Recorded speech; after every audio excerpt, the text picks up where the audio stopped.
I use drawing the whole time. I mean, I'm an artist designer, and whatever I do, I start with a pencil and a bit of paper before I even go to a computer, except when I'm writing, in which case I still use a pencil and paper, but then go to the computer. But I always get ideas down first on layout pads, that sort of thing, sketchbooks, which I have dozens and dozens. So ideas come into your head, you draw them. You're trying to explain something, you draw them. And here's an example of a house I was asked to draw for a friend down in Sussex. And I went down there, had a very nice weekend, actually went out fishing on the Saturday morning on the test, came back and started drawing this house. And so various details, which were then, I took home with me. And I also backed it up with some photographs. But so I did a sort of rough there and then, just using pen and ink and watercolour, and aquarelle pencils, which I love, which I find very useful, particularly when I'm painting fish, because if you have watercolour, you just use the water from the river, you've just caught the fish in, and I paint them on the riverbank. I then take the fish home and eat the fish, and gut it and eat it, and then I frame the picture and sell it, which pays for the next painting trip. So that was one.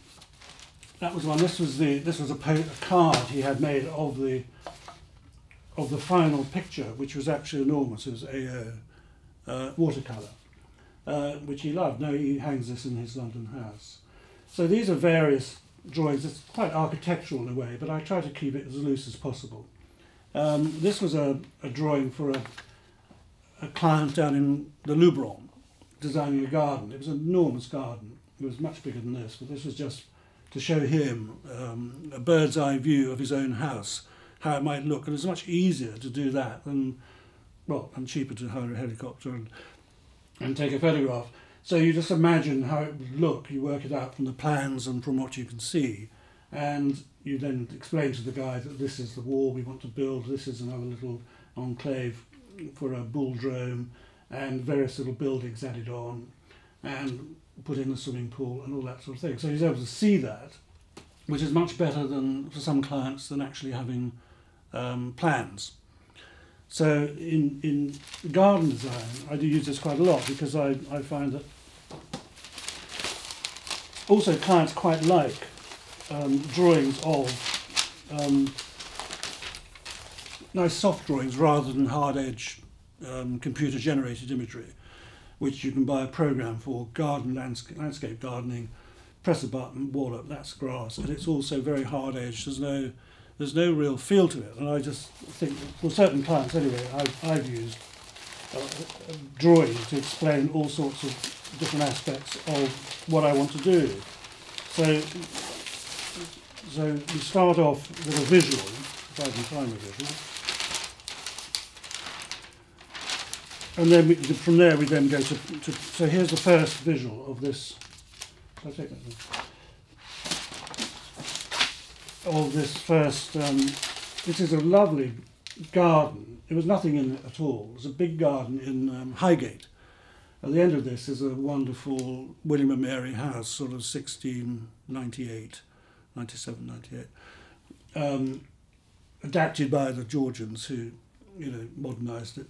But it's been pretty well maintained and kept intact until now. But the garden was just a blank canvas. So again, I mean, this was a sort of fanciful view of the garden, slightly from the house, just to show him how it would work in terms of different rooms. So that would be a terrace, that would be the playroom, which was a lawn, that would be a potager for the growing vegetables and herbs, that would be a parterre with a little rose garden and lavender, nice smelly things, and then at the end there'd be a little pavilion. So that then translated into working drawings.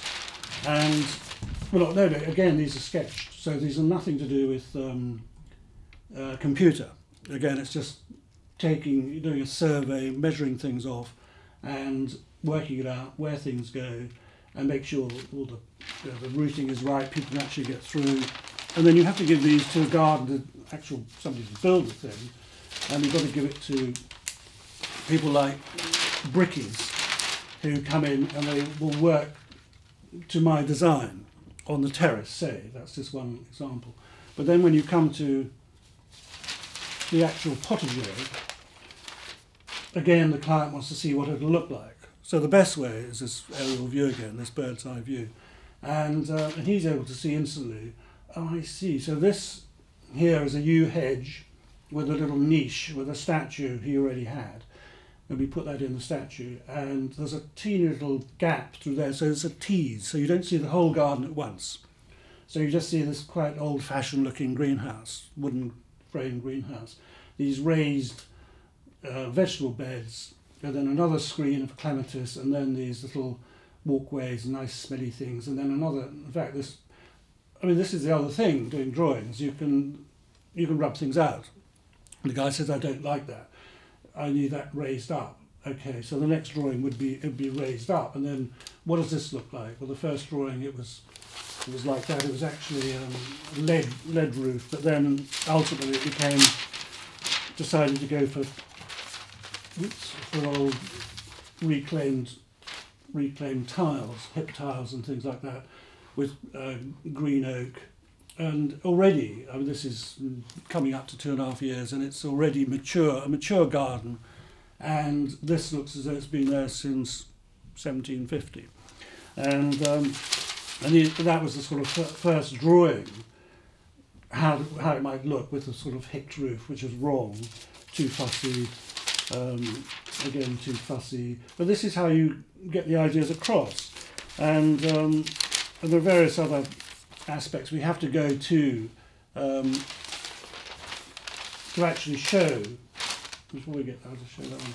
So that's the view of his little pavilion at the end, where he sits and has his barbecue and has his cocktails and things like that.